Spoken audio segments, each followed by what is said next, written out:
ولك صل وسلم دائما ابدا على حبيبك خير خلق كلهم. اللہ رب العزت کا بے پایہ لطف و کرم اور احسان عظیم ہے کہ جس نے ہمیں آج کی بابرکت محفل میں اکٹھے ہونے کی توفیق عطا فرمائی. سب سے بڑھ کر یہ کہ ہمیں دولت ایمان سے بہرامند فرمایا. آج ہمارا موضوع گفتگو صحابہ کرام آقا علیہ الصلوۃ والسلام سے کس قدر محبت کیا کرتے تھے، یعنی ان کی محبت کی کیفیات کیا ہوا کرتی تھی. آج وہی کیفیات ہمیں اپنے اندر پیدا کرنی ہوں گی. وہ کیفیات جو صحابہ کرام میں تھی ان کا بیان ہمیں آج کی نوجوان نسل کے سامنے کرنا ہوگا کہ صحابہ کرام آقا علیہ السلام سے کس قدر محبت کیا کرتے تھے. کیونکہ یہ محبت اگر ہمارے دلوں میں اور ہماری آنے والے نسلوں کے دلوں میں ہوگی تو ایمان کامل بھی میسر آئے گا.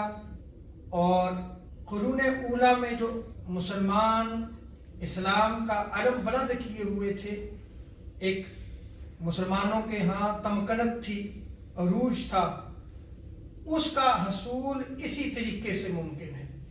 اس کے علاوہ اس کا حصول ناممکن ہے. حضرت عبداللہ ابن عمر رضی اللہ تعالی عنہما کے پاس کچھ لوگ بیٹھے ہوئے تھے تو ان کا پاؤں شل ہو گیا. یہ پاؤں سن ہو جاتا ہے نا بعض دفعہ، ان کا پاؤں جو ہے وہ شل ہو گیا.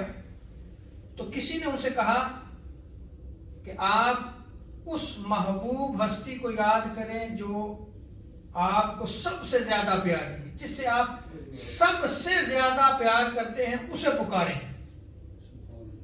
حضرت عبداللہ ابن عمر رضی اللہ تعالیٰ عنہما نے جب یہ سنا تو کہا یا محمد، حضور کو پکارا.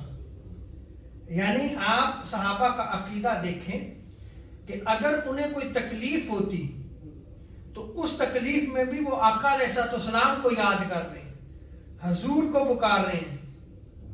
راوی بیان کرتے ہیں کہ جو ہی انہوں نے زور سے یہ یا محمد پکارا تو یہ کہنے کے بعد اسی وقت ان کا پاؤں بالکل ٹھیک ہو گیا، جیسے انہیں کوئی تکلیف ہوئی نہیں ہے. تو دیکھیں آقا علیہ السلام کی یاد سے تکلیفیں دور ہوتی ہیں، ان کو پکارنے سے، ان کو ندا دینے سے بھی تکلیفیں دور ہوتی ہیں. یہ صحابہ کرام کا عقیدہ تھا. اور حضرت عبداللہ ابن عمر رضی اللہ تعالی عنہما آقا علیہ السلام سے اس قدر محبت کیا کرتے تھے کہ جب بھی آپ آقا علیہ السلام کا ذکر مبارک کرتے یا آپ کے سامنے آقا علیہ السلام کا ذکر مبارک ہوتا تو آپ زار و قطار رونا شروع کر دیتے. صحابہ کرام کی محبتوں کا عالم دیکھیں کہ حضور کا ذکر کر کے رو رہے ہیں، حضور کو یاد کر کے رو رہے ہیں. کہ آج ہماری محافل میں جب ہم حضور کا ذکر کرتے ہیں یہ کیفیات پیدا ہوتی ہیں. اور اگر ہم اکابرین امت کی طرف دیکھیں کہ حضرت عبد الرحمن بن قاسم رحمۃ اللہ تعالی علیہ، ان کے حوالے سے آتا ہے کہ جب بھی آقا علیہ السلام کا ذکر کر رہے ہوتے تو ان کے چہرے کا رنگ ایسا ہو جاتا کہ گویا ان سے خون کو نچوڑ لیا گیا ہے. ان کے جسم میں خون ہی نہیں ہے جب بھی آقا علیہ السلام کا ذکر مبارک کرتے.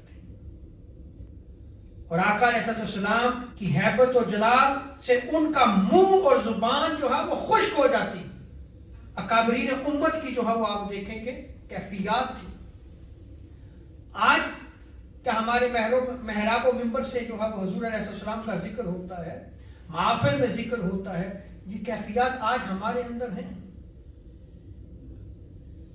آپ یہ دیکھیں کہ جب آقا علیہ السلام کا ذکر خیر ہو، سیرت کی مجلس ہو، یا جمعے کا روز ہو، یا آقا علیہ السلام کی محبت کا درس ہو، درس حدیث ہو، تو ہمارے ہاں معمولات کیا ہیں؟ کیا ہم ادب سے بیٹھتے ہیں، اس ذکر کو ادب سے سنتے ہیں؟ اور یہ ادب ہمارا جو ہے وہ آہستہ آہستہ ختم ہوتا چلا جا رہا ہے. اب ہمارے ہاں معمولات میں اگر آپ یہ دیکھیں کہ درس ہو رہا ہے، ہم پیچھے بیٹھ جائیں گے، دیواروں کے ساتھ بیٹھے ہوئے ہیں، تو ہماری نسل ہمیں فالو کر رہی ہے یا نہیں کر رہی؟ جب ان کے سامنے حضور کا ذکر ہوگا تو کیا وہ اسی طریق پہ بیٹھیں گے یا نہیں بیٹھیں گے؟ وہ اسی طریق سے بیٹھیں گے، کیونکہ انہوں نے آپ کو دیکھا ہے، ان کو آپ نے سکھانا ہے.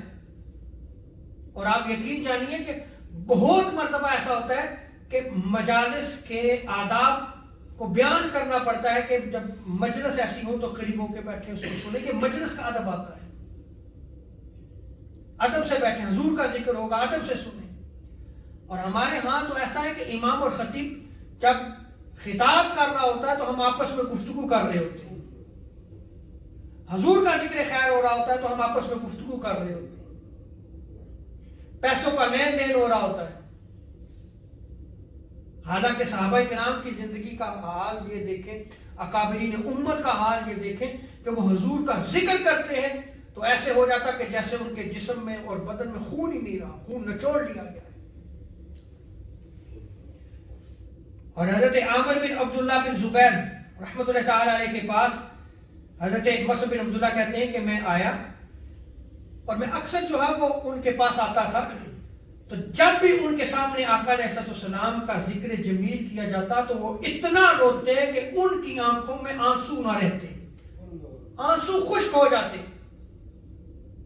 اس قدر زار و قطار رویا کرتے تھے. کب؟ جب آقا علیہ السلام کا ذکر سنتے، آقا علیہ السلام کی جب بات ہوتی، حضور علیہ السلام کے جب حلیہ مبارک کو بیان کیا جاتا، حضور کی سیرت کو بیان کیا جاتا، اس قدر وہ زار و قطار رویا کرتے تھے. اور حضرت مسعود بن عبداللہ بیان کرتے ہیں کہ میں نے امام زہری کو دیکھا کہ وہ بڑے ہی نرم دل تھے اور ملنسار تھے، یعنی ہر ایک کے ساتھ اچھے طریقے سے ملنا، بڑی اچھی ان کی طبیعت تھی. لیکن جب ان کے سامنے آقا علیہ السلام کا ذکر خیر کیا جاتا تو وہ نہ کسی کو پہچانتے اور نہ کوئی انہیں پہچان سکتا تھا کہ یہ امام زہری ہیں. اس قدر کیفیات تھیں ہماری اکابرین میں آقا علیہ السلام کی ذات مقدسہ کے ساتھ محبت کی. اور اگر آپ اسی طرح دیکھیں حضرت عبدہ بنت خالد بن معدان، ان سے روایت ہے کہ وہ بیان کرتے ہیں کہ انہوں نے کہا، یعنی انہوں نے اپنے والد سے، جب بھی وہ اپنے بستر پر آتے تو وہ آقا علیہ السلام کو شوق سے یاد کیا کرتے. بستر پہ ہیں، سونے کا وقت ہے تو یاد کس کو کر رہے ہیں؟ حضور کو یاد کر رہے ہیں، اور اپنی شوق اور محبت کا اظہار کرتے سونے سے پہلے، اور یہ بیان کرتے کہ مجھے یا رسول اللہ آپ سے محبت ہے، مہاجرین اور انصار سے محبت ہے، اور نام لے لے کے جو ہے مہاجرین اور انصار کا ذکر کرتے کہ مجھے ان سے محبت ہے، اپنی محبت کا اظہار کرتے.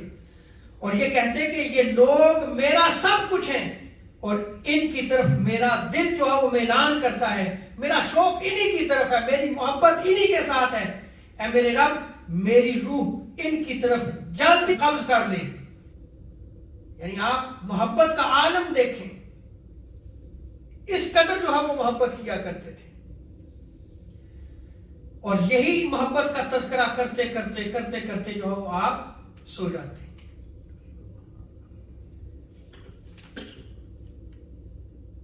اور ایک اور روایت بڑی خوبصورت روایت ہے. حضرت قاسم بن محبت فرماتے ہیں کہ حضور علیہ السلام کے اصحاب میں سے ایک صحابی تھے کہ ان کی بینائی چلی گئی، لوگ ان کی عیادت کے لیے آ رہے ہیں، نابینا ہو گئے، عیادت کے لیے آ رہے ہیں، تو اظہار افسوس کرتے کہ بھئی آپ نابینا ہو گئے، آپ کو کچھ دکھ نہیں رہا. تو سنیں آپ کیا فرماتے، آپ فرمایا کرتے میرے ساتھ جو ہے وہ تم افسوس کا اظہار نہ کرو، مجھے تو آنکھیں صرف اس لیے پسند تھی کہ میں ان آنکھوں سے حضور کو دیکھا کرتا ہوں، ان آنکھوں سے حضور کو دیکھا کرتا. اب حضور علیہ السلام ظاہری دنیا سے پردہ فرما گئے، لہذا اب مجھے شوق نہیں ہے میں کسی اور کو دیکھوں، محبوب کو دیکھ لیا تو اب کسی اور کو کیا دیکھنا. اس کے نظارے جب آنکھوں میں بس گئے ہیں تو پھر کسی اور کو کیا دیکھنا. اس کا حسن و جمال جب آنکھوں میں بس گیا ہے تو پھر کسی اور کے حسن و جمال کو کیا دیکھنا. اور آپ فرمایا کرتے کہ اگر مجھے چشم غزال یعنی ہرن کی آنکھیں بھی مل جائیں تو مجھے خوشی نہیں ہوگی. اس لیے کہ آقا علیہ السلام ظاہری دنیا سے پردہ فرما گئے. اب مجھے میرا محبوب نہیں دکھتا. مدینہ کی گلیوں میں جو ہے وہ چلتے پھرتے میں ان کو نہیں دیکھ سکتا، لہذا اب مجھے آنکھوں کی ضرورت نہیں. یہ صحابہ کرام کی محبت کی کیفیات تھی. ان محبت کی کیفیات کو ہمیں اپنے اندر پیدا کرنا ہوگا. اپنی نسلوں کے سامنے ان محبت کی کیفیات کو بیان کرنا چاہیے تاکہ آقا علیہ السلام کی ذات مقدسہ سے محبت پیدا ہو. اور صرف آخر میں حضرت قاضی ایاز مالکی رحمۃ اللہ تعالی علیہ محبت کی علامت کیا ہے؟ بھئی اگر آپ کسی سے دیکھنا چاہتے ہیں کہ یہ آقا علیہ السلام محبت کرتا ہے یا نہیں کرتا تو اس کی علامت کیا ہے، تو آپ فرمایا کرتے کہ کسی کی آپ علیہ السلام کے ساتھ محبت کی علامت یہ ہے کہ آپ کی امت کے ساتھ شفقت اور مہربانی سے پیش آئے. جو حضور کی امت کے ساتھ شفقت اور مہربانی سے پیش نہیں آتا اس کو سمجھ لے کہ یہ حضور علیہ السلام سے محبت نہیں کرتا. یہ علامت نہیں ہے. اس میں ہمیشہ حضور کی امت کے ساتھ شفقت اور مہربانی کے ساتھ پیش آئے. اور دوسرا، حضور کی امت کو اچھی بات بتائے. ہمیشہ جو ہے وہ امت کی خیر خواہی اور بھلائی چاہے. یہ علامات اگر کس میں پائی جاتی ہیں تو سمجھ لے کہ وہ حضور علیہ السلام کی ذات مقدسہ سے محبت کرتا ہے. اور ان علامات کو ہمیں چاہیے کہ ہم اپنے اندر پیدا کریں. اللہ رب العزت ہمیں عمل کی توفیق عطا فرمائے. رب تعالی ہمیں آقا علیہ السلام کی محبت عطا فرمائے. وما علینا الا البلاغ المبین.